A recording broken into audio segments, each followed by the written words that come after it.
Hello, good afternoon. Welcome to the BBC News at 1.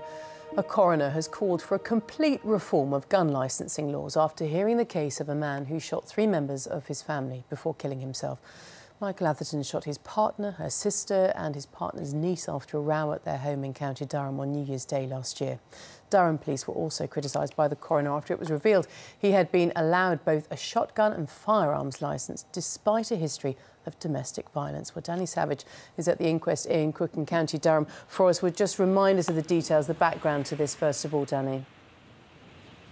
Kate, the Durham Police's licensing laws have been described as not being fit for purpose today in the months and years running up to this shooting. This does go back to New Year's Day 2012, where Michael Atherton went to his car, got out a shotgun that he held perfectly legally and shot dead his partner Susan McGoldrick, her sister Alison Turnbull and her daughter Tanya.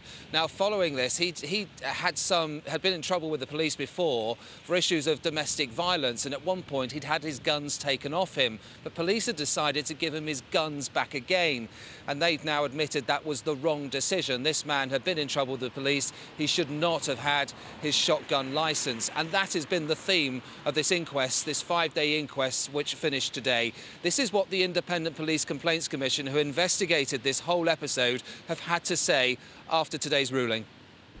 It is beyond doubt that Durham Constabulary missed valuable opportunities to assess his suitability to be granted a licence and remain a gun owner. At each stage, the decision-making process, every person involved, irrespective of their position within Durham Constabulary, had a responsibility to gather additional information, especially given the history of domestic incidents involving Atherton. And Danny, the family have also been giving their reaction.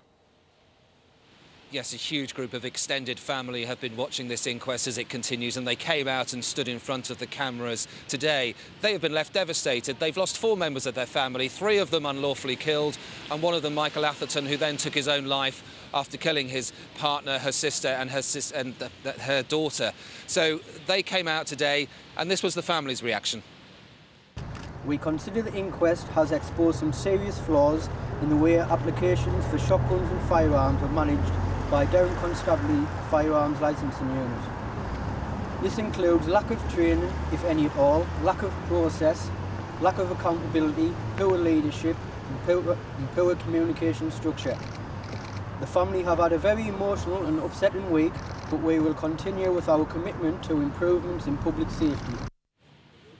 Now, in the wake of this, Durham Police reviewed every single gun licence held in the county, and they revoked more than 100 of them. With hindsight, they decided people who legally held guns shouldn't have had them, and so they were taken away. That leaves the question, how many more people across the UK have guns who shouldn't have them? A senior police officer has said this afternoon that where you give guns out to people legally, where they're allowed to have them, there is always a risk.